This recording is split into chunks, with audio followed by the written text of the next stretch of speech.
Pinoy Love Story Series.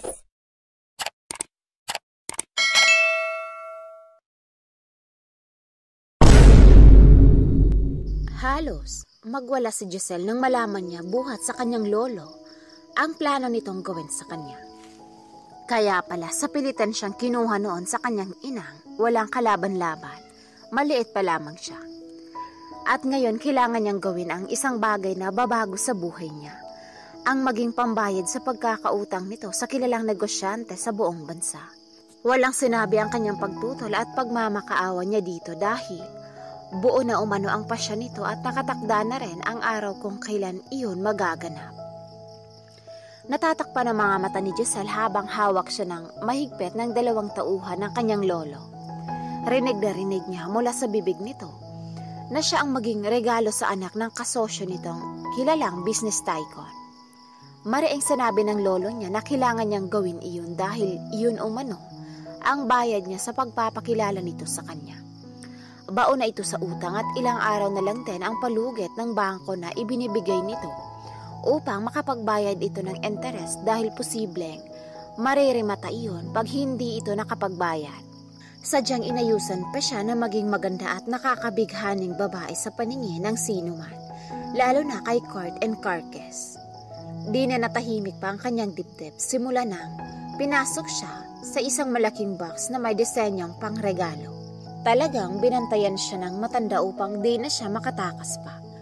Sa bagay noon pa man ay malas na ang tingin nito sa kanya. Wala itong ibang sinusumbat kundi ang pagkakamali ng kanyang ina na naging dahilan ng pagkamatay ng kanyang ama. Namatay kasi ito sa aksidente dahil sinagip sila ng kanyang ina mula sa truck na bumangga sa sinasakyan nila. Kaya sa halip na sila ang mapuruhan, ang kanyang ama ang namatay.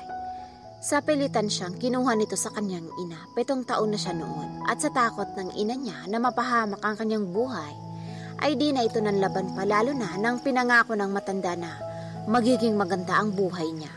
Mula noon ay di na siya nagkaroon ng balita pa tungkol sa kanyang ina, at hindi na rin niya naririnig ang pangalan nito sa buong mansyon. Ngunit kabaliktaran ang nangyari. Habang siya'y lumalaki, wala itong pake sa kanya.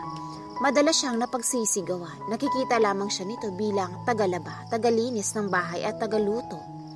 Mula nang tumuntong siya sa edad na 14. Hindi na umuunlad ang negosyo nito hanggang sa nagkautang-utang na.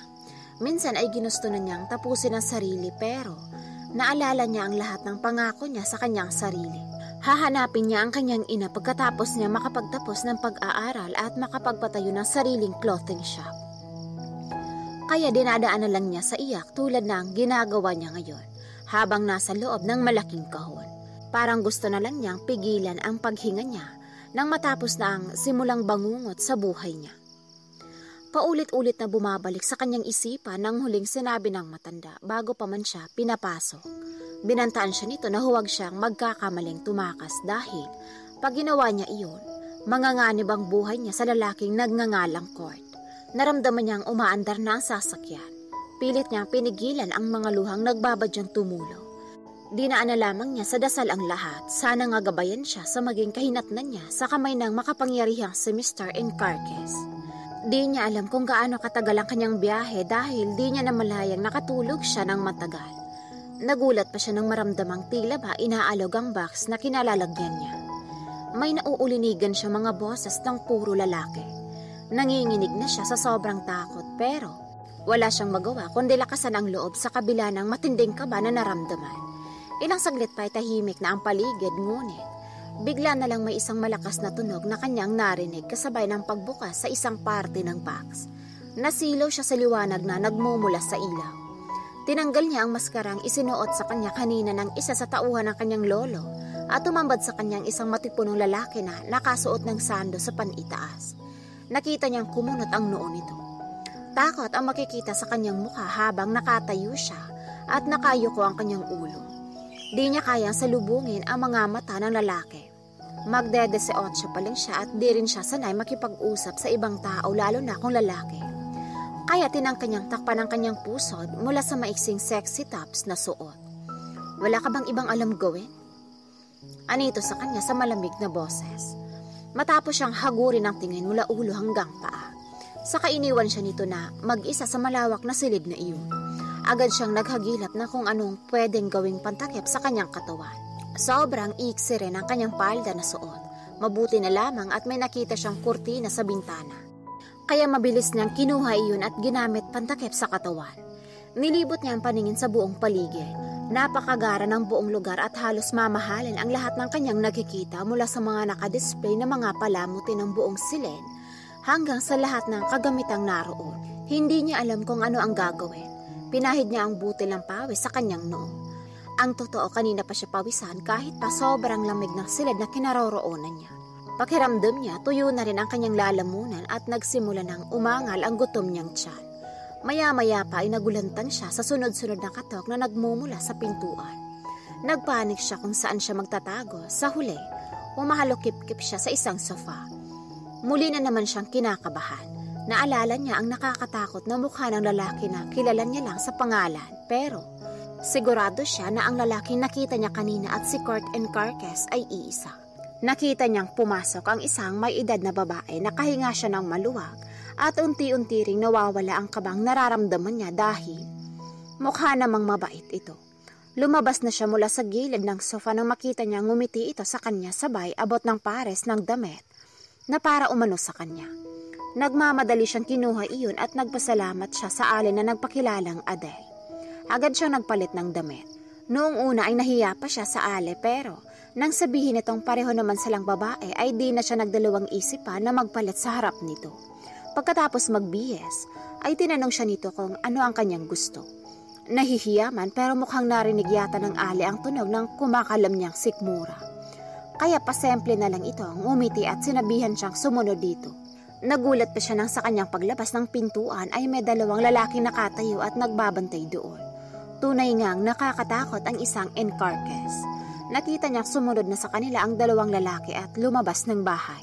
Ang daming bantay na nakapalibot at masasabi niyang hindi lamang simpleng gwardya ang mga iyon, kaya ang isiping tatakas siya mula sa bahay na ito ay mukhang malabog mangyari. Di pa man siya siguro nakakalayo ay mahuhuli na siya ng mga ito. Parang gusto niyang magtanong sa Ale kung di ba ito natatakot dahil siya ay labis ang takot ng kanyang nadarama. Nakarating sila sa kusina. Palagay niya, wala na sa mansyon ang lalaki dahil nagsimula ng tumahimik ang kanyang dibdib at mas mabuti iyon. Daig pa niya ang hindi nakakain ng ilang araw dahil magana siyang kumain. Tahimik lamang ang buong kusina dahil naiwan siyang mag-isa dahil may gawain umanong di pa natapos ang Ale. Matapos kumain ay naglakad-lakad siya sa labas ngunit sinita siya ng isang matangkad at matikas na lalaki na mahigpit na pinagbabawal ni Mr. Encarquez na lumabas siya ng bahay kaya dahil sa takot niya, ay muli rin siyang bumalik sa kanyang silid. Nagulantang ang mahimbing na tulog ng dalaga nang marinig niya ang malakas na tunog na nagmumula sa pintuan. Nagmamadali siyang bumangon at humahalukip-kip sa gilid ng kama habang sinisikap na pakalmahin ang sarili. Bumukas ang pinto at pumasok ang apat na lalaki na may binubuhat. Parang tinakasan siya ng ulirat na mapagsino ang lalaking walang malay. Si Kurt, duguan ito. Kasunod na pumasok ang isang lalaking masasabi niyang doktor dahil may isang stethoscope na nakasabit sa leeg nito. May dala itong iba pang aparato na tinutulak ng isa pang lalaking pumasok kasunod ng doktor. Nagmamadali ring lumabas ang naunang apat na lalaki na nagdala sa binata pagkatapos itong mailapag sa kama. Maging ang iba pang lalaking pumasok ay lumabas na din. Naiwan siya at ang babaeng tingin niya'y doktor sa silid kasama ng binata. Nakita niyang nagsimulang magsuot ng gloves ang babae at inabutan din siya ng isang pares. Nanlaki ang mga mata niya na para bang hindi niya makuhang gumalaw sa kinatatayuan. Tiningnan siya nito na nakakatakot na tingin ay doon lamang gumana ang isip niya na kailangan nito ang tulong niya upang sagipin ang nag-aagaw buhay na binata. Nagtataka din siya kung bakit sa dami ng pera nito ay bakit hindi ito dumiretso sa ospital upang malapatan ng lunas. Ngunit nawala rin ang lahat ng mga tanong sa isip niya na magsimula na ito sa paglagay ng mga aparato sa dibdib ng binata at maging ang dextrose. Nakamasid lamang siya habang masyado itong abala sa paghahanda ng mga kakailanganin. Nakita niyang ginupit nito ang pantalon na suot. Nakita niyang duguan ang kaliwang binti nito at patuloy pa rin ang pagdurugo niyon. May sugat din ito sa bandang balikat at mabuti na lang Hindi masyadong marami ang dugong lumalabas doon. Ilang saglit pa, ay sinimula na nito ang pagtanggal ng balang, bumaon sa binti at balikat ng binata. Halos di niya magawang tumingin sa ginagawa ng babae. Kinakabahan siya ng sobra, ganun pa man sinisikap niyang tulungan ito nang hindi tumitingin sa dugo ang bahagi ng ginagamot nito. Alagaan mo siya, kahit iyon man lang ang maigaganti mo sa pagsagip niya ng buhay mo. Matigas na saad ng babae matapos ang mahabang oras na ginugol nito upang maligtas sa kapahamakan ng binata. Tinatanggal nito ang suot nitong gloves saka nagtungo sa banyo upang maghugas ng kamay. Alam mo bang dahil sa'yo kaya siya nakatihaya dyan sa kama nang walang malay? Dagdag pa nito pero wala siyang kaalam-alam sa sinasabi nito. Hindi po kita maiintindihan, Dok. Kung bakit ako ang may kagagawan kayong nandito lamang ako sa bahay. Wala po akong kinalaman sa nangyari sa kanya. Pagtatanggol niya sa sarili niya. Hindi niya maintindihan kung bakit siya ang sinisisi nito sa nangyari sa binata gayong hindi naman siya makalabas ng bahay nito sa dami ng bantay. Poor girl. Wala ka talagang alam dahil ang sarili mong lolo ang may gawa niyan. At sa kagustuhan niyang sagipin ka, kaya siya nagkaganyan. Anito habang kinuha ang cellphone sa bulsa at may tinawagan. Naririnig niyang inutusan nito ang kausap na bilhin ang mga kailangang gamot para sa binata. Pinapatanggal din ito ang lahat ng gamit na ginamit nito na hindi nakakailanganin. May ibinili nito mga kailangan niyang gawin sakaling magkamalay na ang binata. Nakahinga naman siya nang malamang ligtas na ito sa panganib. Sa loob ng 3 araw ay siya ang nag-aalaga sa binata. Gumigising ito saglit pero agad ring bumabalik sa pagtulog. Ayon sa babaeng doktor na napag-alaman niyang pinsan ng binata ay sanhi umano iyon sa gamot kaya nagkakaganon ang binata. Lagi itong bumibisita tuwing gabi kaya kahit papano ay di na rin siya naiilang pa dito. Di na rin malamig ang pakikitungo nito sa kanya. Marahil, nakita nito na talaga namang sineseryoso niya ang pag-aalaga sa binata. Dumaan pa ang mga araw, bumuti na ang lagay ng binata. Noong una, ay di siya nito kinakausap at laging hinahanap si Aling Adele. Sakaling may gusto itong iutos, ngunit kalaunan dahil lagi ring busy sa gawaing bahay ang Ale ay wala itong ibang pagpipilian kundi ang tawagin siya.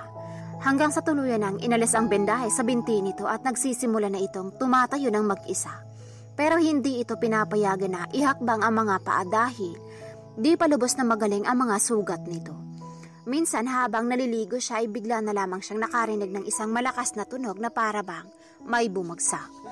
Nagmamadali siyang nagbanlaw at agad na kinuha ang tuwalya at tinakip sa hubad na katawan. Saka nagmamadaling lumabas mula sa banyo.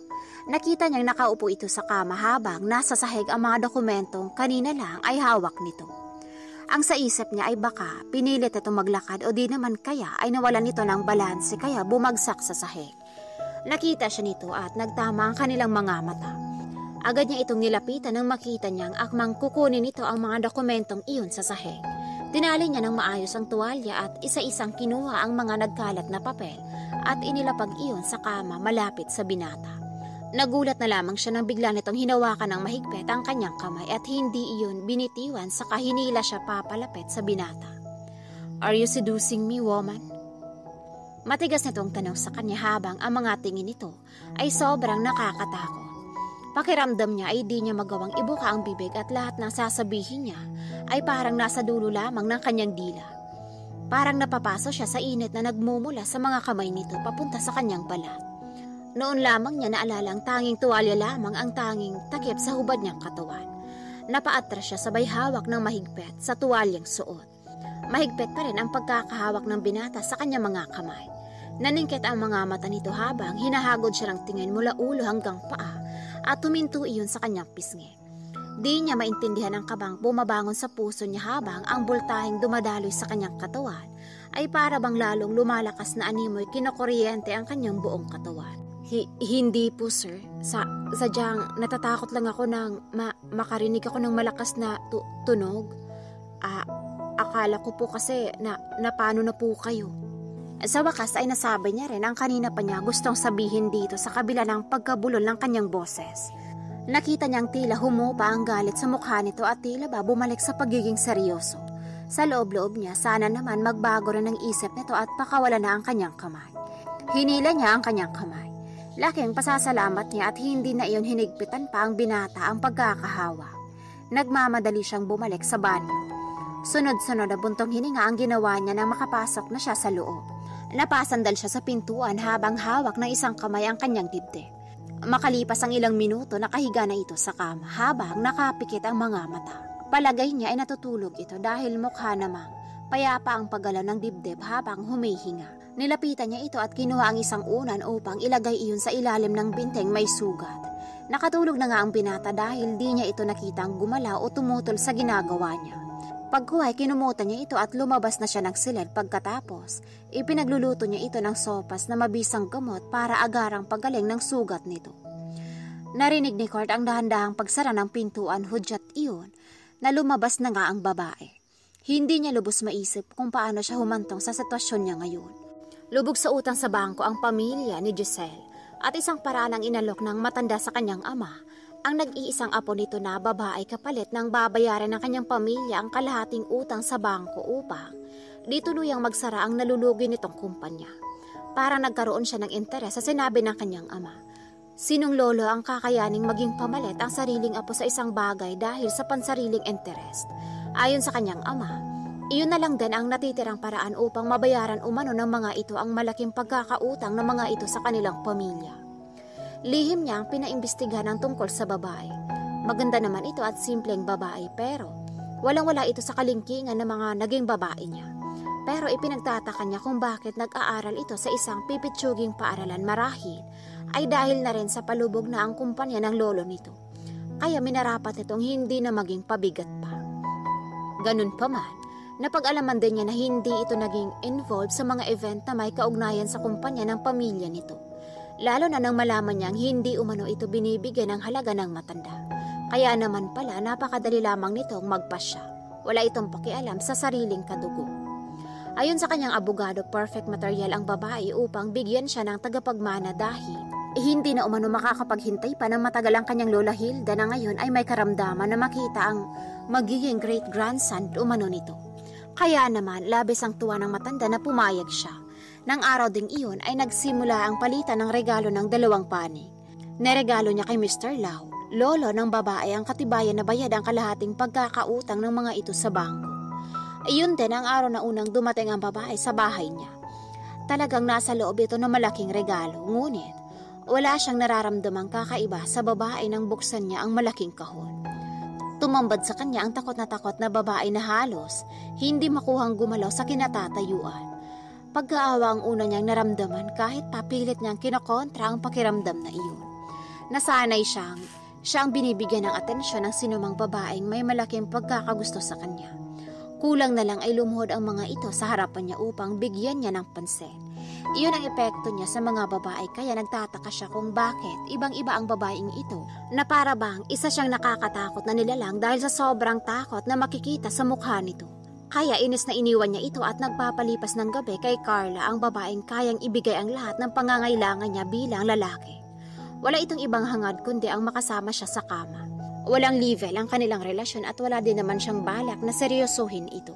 Ito ang naghahabol sa kanya, kaya yaman din lang na maganda at sexy ito, ay ito rin dapat ang makalampas sa kanya. Pagsasawaan niya ang katawan nito hanggat kailan nila parehong gusto. Palabas na siya ng kondo ni Carla nang may natanggap siyang impormasyon mula sa isa sa kanyang tauhan na nagmamanman sa pamilyang Lau. Ayon dito, wala naman talagang halaga sa matanda ang babae. Dagdag pa nitong sinalaysay ang naging buhay ng babae sa piling ng sariling pamilya. Nalaman din niya na sinisisi ang babae sa pagkamatay ng anak nito, dahilan upang ito ang pinagbubuntunan ng sisi ng matanda. Umandar na ang kotse papuntang kumpanya nang bigla na lamang siyang hinarang ng 2 kulay itim na van at pinagbabaril ang sinasakyan niya. Agad naman niyang natawagan ang kanyang mga bodyguards at sinabi dito ang kanyang lokasyon. Nanlaban siya sa mga ito pero mas marami ang kalaban kaya natamaan siya sa balikat. Nandilim na ang kanyang paningin pero nauulunigan niya ang boses ng isang lalaki na nagsasabing kinuha umano niya ang isang bagay na sana'y pagmamay-ari na nito. Iyon lang at tuluyan ang dumilim ang kanyang paningin kasabay ng kirot sa bandang binte. Di na niya alam kung kailan dumating ang mga tauhan niya. Nagising na lamang siya na nasa loob ng sarili niyang bahay. Ayon sa kanyang pinsang doktora na si Kate, si Giselle ang nag-aalaga sa kanya ng mga araw na wala siyang malay. Sa tingin niya, nararapat lang iyon dahil nalagay sa peligro ang buhay niya dahil sa babae. at nasaksihan niya ang ginawang pag-aalaga nito sa kanya nang magtulog-tulugan siya. At napansin niyang hindi pagpapanggap ang ginagawa nitong pag-aalaga kundi sinseridad sa mga kilos nito. Ilang sandali ang lumipas, di niya akalaing babalik ito agad at may dalang isang mangkok na naaamoy niyang mukhang masarap. Ilang araw na rin kasi siyang di maganang kumain marahil dahil sa kanyang kalagayan, pero nang maamoy niya ang mabangong pagkain na nilapag nito sa isang mesa ay tila nakaramdam siya bigla ng gutom.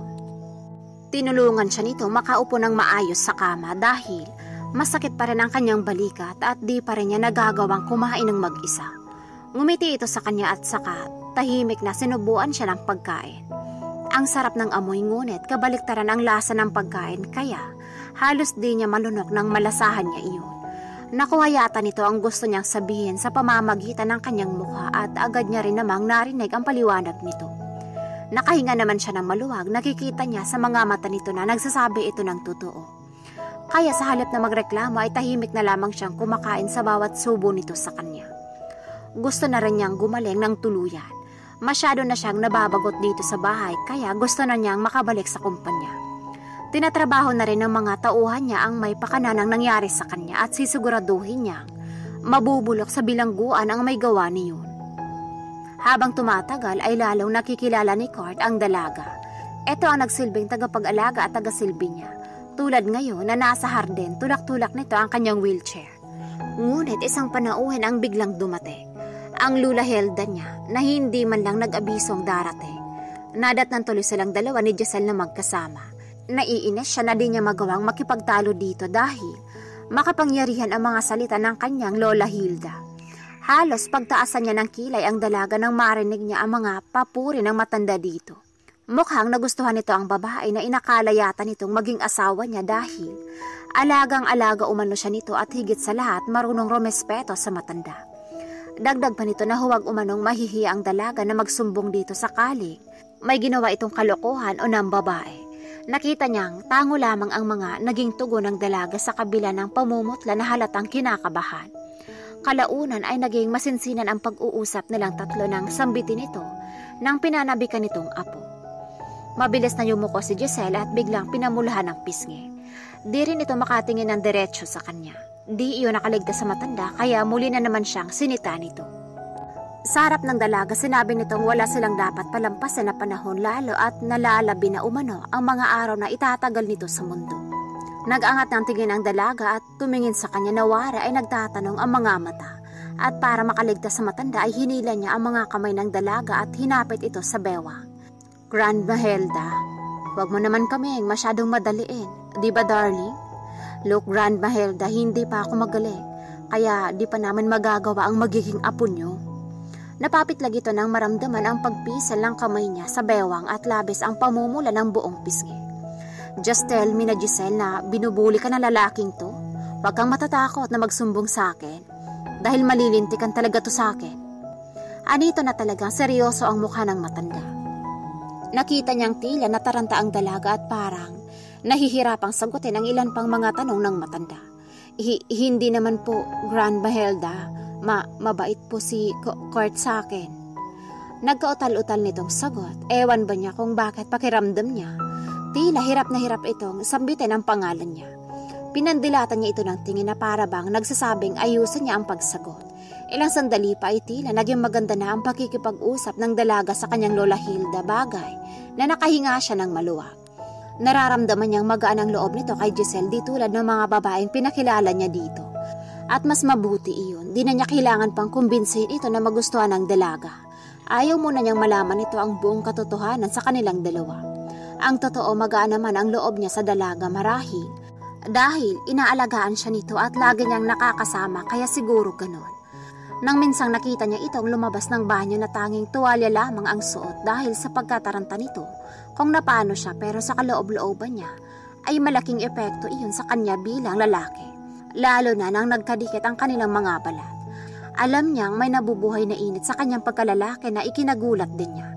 Kaya agad niya sinita ito upang eto na ang kusang lumayo at nang maiwasan ang sobrang lapit nilang dalawa. Kurt, alagaan mo siya dahil nakikita kong mahal ninyo ang isa't isa. At huwag kang magkakamaling saktan, tandaan mo. Ako mismo ang maglalayo sa kanya sa'yo pag ginawa mo yun. Nagulat siya nang sabihin iyon ng matanda. Sila na lang dalawa ang nag-uusap dahil kumuha ang dalaga ng tea na maiinom. Hindi niya alam kung paano nito nasasabi ang mga katagang iyon, pero mas namangha siya sa mga sinabi nito dahil nagagawa pa nito magbiro ng mga bagay na ganon. And I'm serious. Matinik ka sa mga babae, alam ko yun. Kaya ibahin mo siya sa lahat ng mga naging babae mo. Alam kong maging mabuting ina siya sa mga magiging anak nyo in the future. Dagdag pa nito sa seryosong boses. Parang nawalan siya ng isasagot dito. Saksi siya sa magandang pagsasama at pagmamahala ng kanyang lolo at lola Hilda simula noong bata pa siya. Kaya di niya maintindihan ang pakiramdam niya ngayon nang sabihin nito sa kanya ang mga bagay na iyon. Alam mo ba ang 18 pa lang si Giselle Grandma Hilda? Di ba dapat sasabihin mong di pa kami pwedeng magkakaanak agad? Nako, curious niyang tanong dito. Gusto niya lang talagang malaman ang maging reaksyon nito. It's okay. I'm 18 nang magkasama kami ng lolo mo, Kurt. And besides, matututo kang mas aalagaan pa si Giselle dahil mas bata siya at medyo malayo ang agwat ng edad ninyong dalawa. Seryoso pa rin ang mukha nitong sagot. I am just 27, Grandma Hilda. Pagtatama niya sa sinabi nito, nakita niya sa mga mata ng dalaga na tila ba nagulat sa narinig. Kaya nga, Kurt, the next time I visit here, mas gusto kong marinig na buntis na si Giselle. But anyways, hindi na ako mangungulit pa, pero kung sakala lang naman, gusto kong makita ang magiging great apo ko sa mga nalalabi kong buhay dito sa mundo. Mahimig ng lungkot sa boses nito. Don't worry, Grandma Hilda. Sisikapin namin gawin ni Giselle ang apo na gusto nyo. Right, baby? Pinamulahan ito ng pisngi at halos di makatingin ang diretso sa mga mata niya at di makasagot. Isa sa mga katangian nito na pinakagusto niyang makita ay ang pamumula ng pisngi na mas lalong lumulutang ang taglay nitong kagandahan. Well, uuwi na ako. Giselle, take good care of yourself. I will recommend you to the OB doctor of the family and sabihin mo lang sa akin pag nagloko ang magaling na lalaking to. Muli na namang umiral ang pagiging seryoso ng matanda di nagtagal ay dumating na ang sasakyan nito kaya nagpaalam na rin sa kanilang dalawa. Nakahinga ng maluwag si Giselle nang sa wakas ay umuwi na rin ang panauhi ng binata. Ipinagpasalamat niya ng babait ito sa kanya. Marami itong binilin at isa doon ay ang apong hinihiling nito. Bagay na hindi niya alam kung paano. Ang alam niya hawak ng binata ang buhay niya dahil ipinagpalit nga siya sa isang malaking pagkakautang na di naman niya ginawa. Parang naiilang na tuloy siya sa binata lalo na at magkasama silang dalawa sa iisang silid simula noong gabing umuwi itong sugatan hanggang ngayon na di pa ito tuluyang magaling. Nang minsang matutulog na ang binata ay tinulungan niya itong mahiga sa kama ngunit laking gulat na lamang niya nang di niya natansya ang bigat nito. Ayaw niya namang bitawan ito bigla kaya kamuntikan na siyang mabuwal sa binata. Sobrang lakas ng kaba ng kanyang dibdib at pakiwari niya ay rinig na rinig iyon ng binata. Sobrang lapit din nila sa isa't isa. Titig na titig ito sa kanya na para bang minimemorya ang kanyang buong mukha. Ngunit bigla na lamang nag-init ang puno ng kanyang tenga at pinamulahan siya ng pisngi nang makita. Nakatuon ang pansin nito sa kanyang mga labi. Tinangka niyang umalis sa posisyon niyang nakadagan sa binata ngunit hindi niya iyon nagawa. Dahil natagpuan niya ang mga bisig nito na nakapulupot sa kanyang bewang. Kiss me, Giselle. Utos nito sa baritonong boses. Kasi ang sugat mo. Mas lalo lamang siyang kinabahan at nagmamadaling umalis sa kinaroroonan subalit hindi niya talaga magawang makaalis. Bagkos mas lalo lamang lumalapit ang mukha ng binata sa kanyang mukha. Hindi ka ba natutuksong halikan ako, Giselle? Dahil kung hindi, ako ang gagawa ng iniutos ko.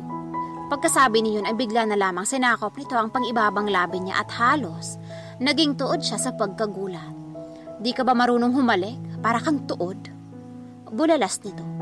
Mas lalo namang hindi makasagot ang dalaga at mas lalong namula ang pisngi niya. I like you blushing.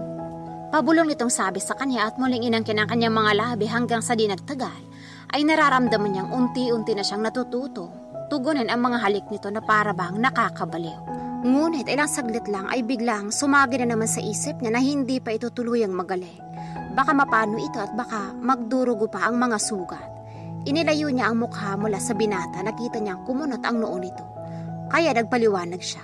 Sinabi niya dito na hindi pa ito lubusang magaling. Bigla naman itong natigilan sa kabumuntong hininga. Saka inihiga siya nito sa tabi na buong ingat ang mga kilos. Di na nito nagawang alisin pa ang mga kamay na nakapulupot sa bewang niya.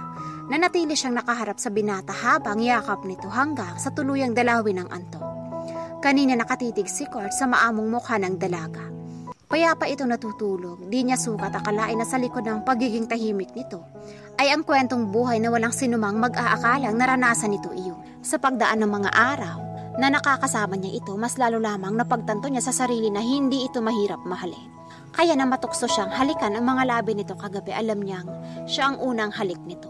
Nakita niya kung paano ito pinamulahan ng pisngi nang tuksuhin niya ito parang tuon. Ibang saya ang humaplos sa puso niya nang madiscover niya iyon. Kaya alam niyang hindi niya pinagsisihan na seryosohin ito at gustuhin mas higit pa sa pagkakagusto ang maramdaman sa dalaga. Naisip niya kung sakaling darating ang panahon na piliin niyang maging asawa ito at gustuhin makasama habang buhay, ay nalilito pa siya. Pero isa lang ang sigurado siya, gustong-gusto niyang laging napapalapit dito. Tinatanong niya ang sarili kung totoo ang damdaming umuusbong sa puso niya para sa dalaga dahil alam niyang hindi hamak na sakit ang pinagdaanan nito. At ngayon habang pinagmamasdan ito, alam niyang hindi simpleng paghanga lamang ang naramdaman niya. Gusto niyang gamutin at maghilom ang mga sugat sa puso nito at bigyan ito ng panibagong pag-asa. Gusto niyang makasama ito sa araw-araw at balang araw, alam niyang maaamin niya sa sarili na nahuhulog na ang puso niya dito. Nagtama ang kanilang mga mata ng binata ng pagdilat niya ay mataman siya nitong pinagmamasdan. Matamis ang mga ngiti sa mga labi nito saka masuyo siyang hinagkan sa noo. Napapikit na lamang siya at parabang naglulundag sa tuwa ang puso niya sa biglaang ginawa ng binata. Binati siya nito ng magandang umaga pero alam niya sa loob-loob niya ay masigit na maganda ang kanyang umaga dahil sa ginawa nito. Tuloy mas lalo lamang nadadagdagan ang pagtingin niya sa binata, mas lalo lamang niya itong minamahal ng lihim. Wala siyang karapatan na magkagusto dito. Sino ba naman siya para gawin iyon? Kaya lihim na lang niyang minamahal ang binata, alam niyang darating din ang araw na maipapadama niya iyon. Di niya alam kung ano ang lugar niya sa puso nito pero isa lang ang sigurado siya. Mahal na niya ang binata at iyon ang totoo. Nakita niyang bumangon ito at nagtungo na sa banyo. Nagagawa na nito ng mag-isa ang mga bagay na nakasanayan niyang gawin, gaya ng paliguan ito, bibihisan at maging sa pagkain. Inihanda niya ang damit pampalit nito pagkatapos ay bababa na siya upang ipaghanda ito ng agahan, ngunit di pa man siya nakakabukas ng pinto ay tinawag siya nito. Paglingon niya, naroon ito sa pintuan ng banyo, nakatayo na tanging tuwalya lamang ang nakatakip sa pang-ibaba. Napalunok siya nang makita ang hubad na katawan nito. Daig pa niya ang sinuwerte dahil nagawa niyang pagsawa ang pagmasdan ang makikisig nitong katawan. Di niya alam kung gaano siya katagal nakatulala habang nakatingin sa binata. Napapitlag pa siya nang maramdaman ang kamay nito na hinahawakan ang kamay niya at hinila siya palapit dito. Di niya alam kung paano ito nakalapit o sadyang naglalakbay lang talaga ang isip niya habang nakatingin dito. Masyado ba akong gwapo sa paningin mo, babe? Mahinang sabi nito na mas lalo pa siyang inilapit pa dahilan upang mapasandal siya sa dibdib. Hindi ko alam. Aniya na di alam kung paano labanan ang lakas ng tibok ng kanyang puso. Sa tuwing naglalapit sila ng binata ay di na matahimik ang puso niya na parabang naglulundag ito sa saya sa tuwing nagkakadikit ang kanilang mga balat na naghahatid ng kakaibang haplos sa kanyang puso. Gusto ko nang pumasok sa kumpanya but I changed my mind. Let's do something? I guessed. Kailangan na natin gawin ngayon ang apo na gusto ni Grandma Hilda. Anito at nagsimula na siyang paliguan ng maliliit na halik sa pisngi. Pilit niyang inilagan ang mga labi nito pero nagagawa pa rin siya nitong halikan. Nag-init ang mukha niya, ang aga-aga para sabihin nito ang mga katagang iyon na mas lalo lamang di na matahimik ang kanyang dibdib. Sira ka ba? Pumasok ka na, malilate ka na niyan at isa pa. Di ka pa magaling, huwag mo munang isipin ang Grandma Hilda mo, okay? Nagkabulol-bulol niyang sabi, di niya mahanap ang tamang sasabihin upang maiba niya ang usapan dahil di niya alam kung kaya ba niyang labanan ng tukso sakaling totohanin iyon ng binata. No, we have enough time, babe. Besides, masyado pang maaga at sisiguraduhin kong may oras ako para sa'yo. Pagkasabi niyon ay bigla na lamang siyang siniil ng halik sa mga labi. Napigil ang lahat ng kanyang sasabihin nang maramdamang sakop na nito ang kanyang mga labi. Ang dahan-dahang mga halik nito ay unti-unting bumubuhay sa lihim niyang damdamin para sa binata hanggang Sa nauwi sa mas malalim na tagpo na mainit niyang tinutugon ang nag-aalab nitong mga halik. Nagpakasawa siyang haplusin ang matitipuno nitong katawan. Pakiramdam niya ay tila may nagwawalang mga paru-paro sa kanyang katawan na tila nagtutulak sa kanya na mas panabikan ng binata na siyang nangyari. Ang maiinit na haplos nito sa kanyang balat ay dulot niyo ng labis na pagnanasang nabubuhay sa bahagi ng kanyang pagkatao. Buong pagmamadaling tinanggal nito ang kanyang pang-itaas na suot na walang anumang pagtutol na lumalabas sa kanyang bibig. Mas lalong naging mapusok ang binata nang tumambad dito ang mayamang dibdib. Nagdangka pa siyang takpan iyon ng kanyang mga kamay nang saglit itong tumigil sa ginagawa at pinagmasdan siya. Nakikita niya sa mga mata nito ang pagnanasang alam niyang pareho nilang naramdaman ng mga sandaling iyon. Sinakop ng bibig nito ang rurok niyon at dahan-dahan siyang inihiga sa kama. Hanggang sa bumaba ang mga halik nito sa kanyang pusod, habang unti-unting hinihila nito pababa ang natitirang saplot sa katawan. Saglit siyang nakadama ng pagkailang nang maramdamang pareho na silang dalawang walang saplot at damang-daman niya ang nakakapasong init habang magkadikit ang kanilang mga katawan. Ngunit maagap din naman ang binata at mabilis siyang siniil ng halik sa mga labi hanggang sa muling nalunod ang dalaga sa tagpong pinagsaluhan nilang dalawa.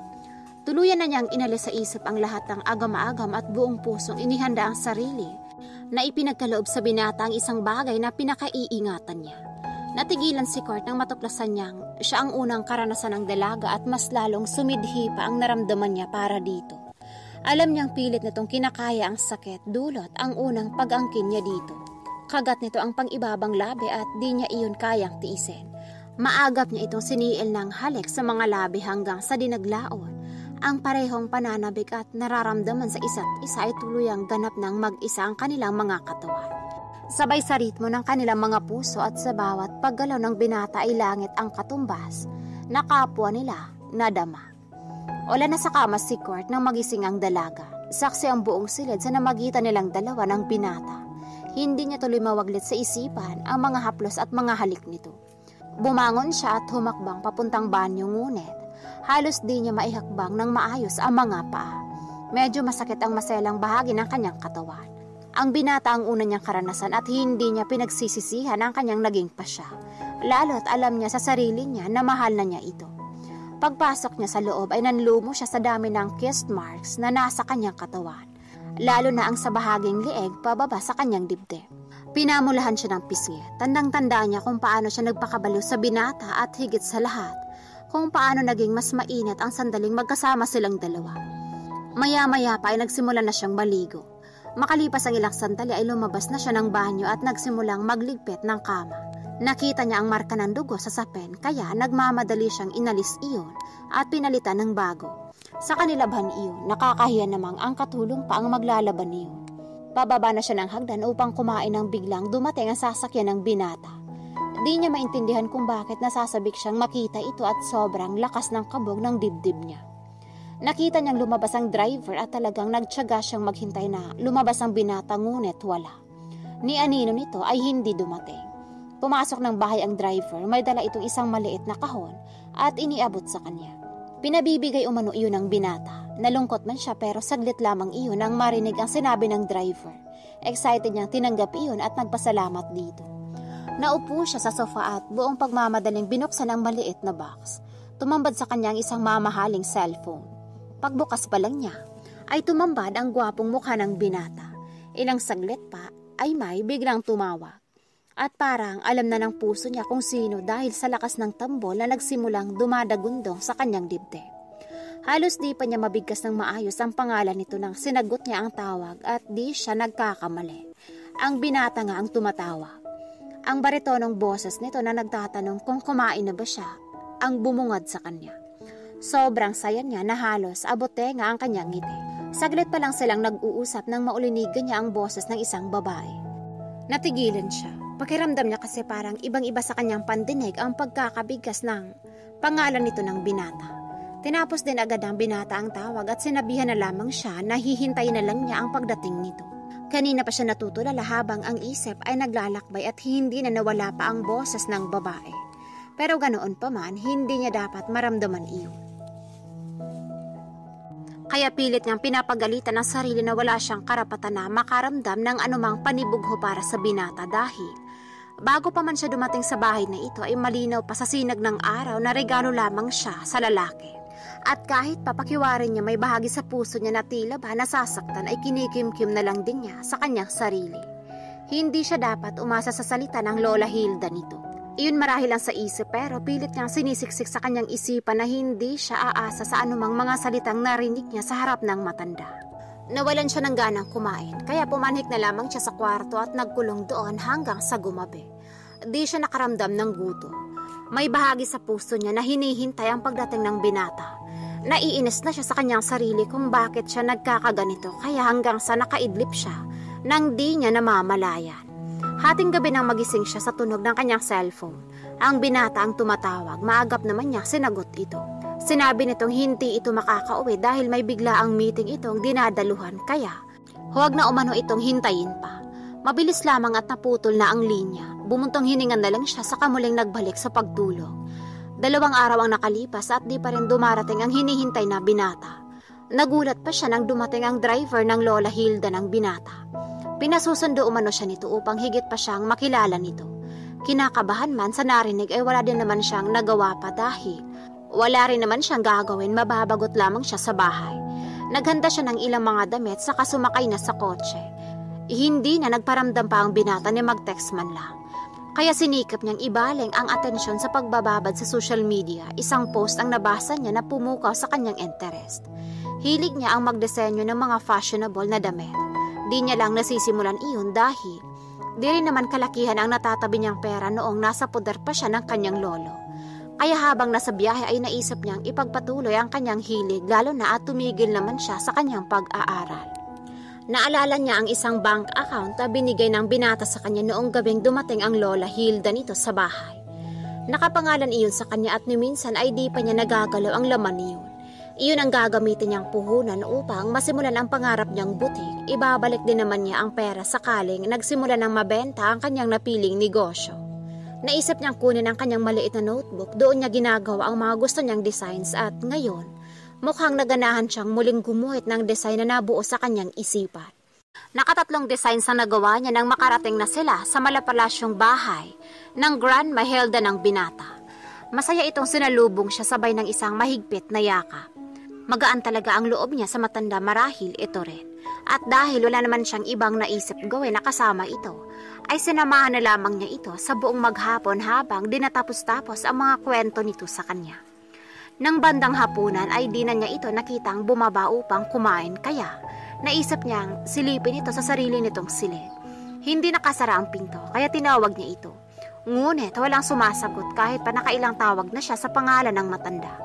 Niluwagan niya ang pagkakabukas ng pintuan at tumambad sa kanya ang matandang walang malay na nakahandusay sa sahig. Mabilis pa sa kidlat ang kanyang mga kilos at agad na tinulungan ang matanda habang tumatawag ng tulong. Kinapa niya ang bandang ilalim ng tenga nito at nadama niyang may pulso pa. Senyales na buhay pa ito. Mabilis naman siyang tinulungan ng mga katulong at agad na naitakbo sa hospital ang matanda. Sobrang nataranta siya na di niya maintindihan. Ngunit biglang pumasok sa isip niya ang binata. Tama. Kailangan itong malaman ang nangyari sa Lola Hilda nito kaya di na siya nagdalawang isip pa at agad na tinawagan ito. Ngunit nakailang dial na siya ay di pa rin kumokonekta ng linya. Marahil ay sobrang busy nga nito kaya nag-text na lamang siya upang mabasa man lang nito. Sakaling natapos na ang ginagawa. Agad na kinuha ni Kurt ang cellphone na nasa kanyang mesa. Naiwan niya ito kanina sa kanyang pagmamadali. Hindi niya kasi kasama ang assistant niya. Sobrang nagmamadali rin kasi siya. Agad niyang binuksan iyon at nakita niya ang ilang tawag at isa doon ay galing kay Giselle. 2 araw na ding hindi niya ito nakakausap at nakikita. Napatayo siya bigla nang mabasa ang message na galing dito. Nasa ospital ang Grandma Hilda niya kaya kahit pagod at wala pang tulog, ay agad siyang nag-empake upang umuwi. Tinawagan niya ang kanyang assistant na alamin ang sitwasyon ng kanyang Lola Hilda. Sobrang nag-aalala siya dito. Tinawagan niya rin ang dalaga na kailang tawag siya bago pa nito sinagot. Sa boses nito, nahahalata niyang kakagising lamang nito. Sinabi nitong nasa ospital ito at nagbabantay sa Lola Hilda niya. Agad niyang pinasibad ang kotse papunta sa ospital na kinaroroonan nito kasama ang matanda. Sobrang busy man niya sa trabaho pero laging laman ng isip ang dalaga. Mabuti na lang at kahit papano ay nagagawa pa rin niyang mag-focus. Habang binabaybay niya ang daan, di niya mapigilan ang sariling manabik na makita at mayakap itong muli. Gising na gising ang diwa ni Giselle nang marinig niya ang boses ng binata mula sa kabilang linya. Nasasabik na siyang makita itong muli. Tinignan niya ang payapang natutulog na Lola Hilda. Ayon sa doktor, mabuti na lang at mabilis itong naitakbo sa ospital. Nakahinga naman siya ng maluwag nang malaman iyon. Kaya siguro ito laging nagmamadaling magkaanak na agad ang binata dahil nararamdaman na nito ang nalalabing panahon na ilalagi sa mundo. Matapos matawagan at makumpirma ng doktor ang tunay na kalagayan ng Grandma Hilda niya, ay umuwi muna ito saglit sa mansyon upang kumuha ng ilang mga kailangang damit. May ilang bagay rin kasi siyang pinapagawa sa kanyang assistant kaya kailangan niyang kunin ang ilang mga dokumento na nasa kanyang study room. Napadaan siya sa silid ng dalaga ngunit sa pintuan pa lang niyon ay may napulot siyang maliit na notebook. Tiningnan niya iyon at namangha siya sa kanyang nakita. May tinatagong talento pala ang dalaga at ngayon lamang niya nalaman iyon. At parang gusto niya itong tulungan na makapagsimula ito ng sariling butik na pinapangarap nito. Nagising si Giselle nang maramdaman niya ang haplos ng kamay sa kanyang pisngi. Pagdilat niya ang mukha ng lalaking ilang araw din niyang hindi nakita at nakausap, si Cord. Bigla na lamang siyang hinila nito upang makatayo at niyakap ng mahigpit. Di niya maipaliwanag ang saya na nararamdaman na sumabay din ang sobrang lakas ng kabog ng kanyang dibdib. Napayakap din siya dito ng mahigpit. Nagdiriwang ang puso niya, ilang araw ding pinangarap na mangyari ang tagpong ito at ngayon ay nagkakatotoo na nga. Ilang sandaling nanatili sila sa ganoong posisyon ng walang nagsasalita na para bang sinusulit nilang dalawa ang sandaling iyon. Tanging ang tibok ng kanilang mga puso ang tangi nilang naririnig. Let's go home? Anito sa baritonong boses. Ewan ba niya kung bakit tila musika sa kanyang pandinig ang salitang home? Pakiwaran niya ay lutang ang kanyang isip na para bang ang daming pumapasok sa isipan na sana'y maging totoo ang mga iyon. Paano si Grandma Hilda? Mabilis niyang tanong. Nag-aalala pa rin kasi siya kahit pa sinabi na ng doktor na ligtas na ito. May personal nurse siya, don't worry. I-update naman tayo ni Kate. Wika nito na ang tinutukoy ay ang pinsan nitong doktor. Tumangon na lamang siya at nagsimula na silang maglakad patungo sa kinaroroonan ng kotse. Nanatiling nasa bewang niya ang kamay nito. Habang naglalakad sa pasilyo ay nasa lubong nila ang isang babae na napakasopistikada ng dating. Sa kilos at suot pa lang nito ay halatang mayaman. Nagsalubong ang mga kilay nito nang hinahagod siya ng tingin. Habang papalapit ito, nakikita niya ang kapal ng makeup at ang sobrang pulang mga labi. Nakita niya ang pumapalakpak ito ng 2 beses. Kilala ng binata ang babae na tinawag niyang Carla. Hindi naman ito nag-iskandalo, ngunit isang bagay ang sinabi nito na hindi na nawala sa isip niya. Siya na umano ang bagong laruan ng binata. Dagdag pa nito, masyado pa umano siyang bata para maintindihan niya ang salitang huwag umasa. Di na nagtagal pa ang babae at nagtuloy-tuloy na rin ito sa elevator. Napansin niyang hindi man lang nagbago ang mukha ng binata at naramdaman niya. Pinisil nito ang kanyang kamay na hawak nito. Huminga siya ng malalim. Hindi siya dapat nagpapaapekto. Sa binata siya dapat maniwala at hindi sa sino man. Kaya pilit niyang iwinaglit sa isipan ang tungkol sa babaeng iyon. Pagkarating nila sa bahay, dumiretso na siya sa kwarto. Di niya alam kung bakit sobrang napagod siya at ginusto ng matulog ng mahimbing. Wala rin naman siyang ganang kumain. Nakita niyang dumiretso na sa study room ang binata. Wala rin naman siyang ibang gagawin. Magdodrawing na lang siya ng mga design na naiisip niya ngayon. Ngunit pagdating niya sa silid, hindi niya mahagilap ang maliit na notebook at hindi niya matandaan kung saan niya huling nailagay. Nagpasya na lang siyang mag-shower bago pa man matulog. Ilang minuto din siyang nagbabad sa tubig, ngunit nagulat na lamang siya nang biglang bumukas ang pintuan. Nakita niya ang binata na walang anumang suot maliban sa brief nito. Humakbang ito palapit sa kanya. Halos din naman siya makatingin ng diretso dito sa kapilit niyang tinatakpan ng dibdib nang maalalang hubot-hubad din pala siya. I missed you so much, Giselle. Anito nang hawakan ng isang kamay niya at hinagkan iyon. Ang ilang araw na di kita kasama is like hell to me. Dagdag pa nito habang matamang nakatingin sa mga mata niya. Nababasa niya sa mga mata nito ang halo-halong damdamin na maging siya ay hirap matukoy kung ano iyon. Hinapit siya nito sa bewang at siniil ng nag-aalab na halik sa mga labi. Hindi man lang siya tumutol nang magsimulang maglakbay ang mga kamay nito sa kanyang katawan. Nauwi sa isang malalim na tagpo ang sandali na iyon na puno ng pananabik sa isa't isa. Di inaasahan ng dalaga ang tanong sa kanya ng binata habang nakaunan siya sa mga bisig nito habang magkayakap sa kama. Tinatanong siya nito ng pinakagusto niyang gawin at pinakahilig ng kanyang puso. Nakikita niya sa mga mata nito na naghihintay ito ng sagot niya, kaya sa halip na sagutin ito, ay tinanong niya ito tungkol sa maliit na notebook niya. Di naman ito tumanggi, isang maiinit na halik sa kanyang mga labi ang naging tugon nito sa kanya. I love you, Giselle. You're my woman now and until my last breath. Masuyong wika nito sa pagitan ng mga halik. Talaga? Mahal mo ko, Court? Halos di makapaniwalang bulalas niya. Di ka ba naniniwala na mahal kita? Kayang-kaya kong patunayan iyon ng paulit-ulit. Ikaw ang pinipili kong babae na makasama hanggang sa aking huling hininga, Giselle. Ikaw ang pangarap kong maging ina ng mga anak ko balang araw. Ikaw ang lahat sa akin mula nang dumating ka sa buhay ko. Kaya nakahanda akong ibigay ang lahat ng makapagpapasaya sa iyo, babe. Buong pusong pahayag nito. Mahal din kita, Court. Mahal na mahal. Aniya sabay halik sa binata. Iyon na yata ang pinakamasayang sandali sa buhay ng dalaga ang marinig na iniibig din siya ng lalaking mahal niya. Wala siyang pagsadlan sa tuwang nararamdaman ng kanyang puso. Isang mahigpit na yakap ang pinagkaloob niya sa binata. Paglabas ng ospital ng Lola Hilda ni Court, ay nanatili muna sila sa mansyon upang may makakasama ito. Isa-isa ring natutupad ang pangarap na butik ng dalaga. Naging daan ang social media upang makilala sa market ang limited design and style ng damit na siya mismo ang gumawa. Di na rin nakakalapit pa sa kanya ang lolo niya dahil sa higpit na mga guards na siyang nakakasama niya pag nasa labas siya ng bahay. Tuwang-tuwa din ang Lola Hilda niya sa success ng kanyang butik na sinisimulan. Laging suportado naman ng binata ang kanyang mga ginagawa. Ramdam niya ang pagmamahal nito sa kanya na noon ay labis niyang ikinakatakot. Pero sa huli, unti-unting nawala ang takot na iyon at naging daan upang buo ang pagmamahal niya para sa binata. Isang di inaasahang panauhin ang kasama ng binata nang dumating ito.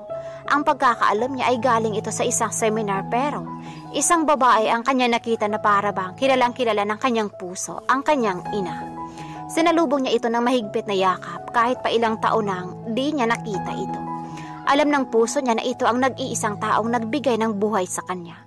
Abot langit din ang pasasalamat niya sa binata na sa harap mismo ng kanyang ina ay lumuhod ito sa kanyang harapan upang yayain siyang magpakasal. Wala na nga siyang mahihiling pa at mas naging ganap ang kasiyahan ng lahat nang makumpirma niyang nagdadalang tao siya sa kanilang magiging anak ng binata. Buong ingat siya nitong niyakap at nagpaikot-ikot sa ere. Nangingislap ang mga mata nito sa labis na kasiyahan. Ganon din ang Lola Hilda nang marinig ang isang napakagandang balita. Siniil siya nito nang nag-aalab na halik sa mga labi kasabay ng pangako. Magsasama silang dalawa hanggang sa kanilang huling hininga.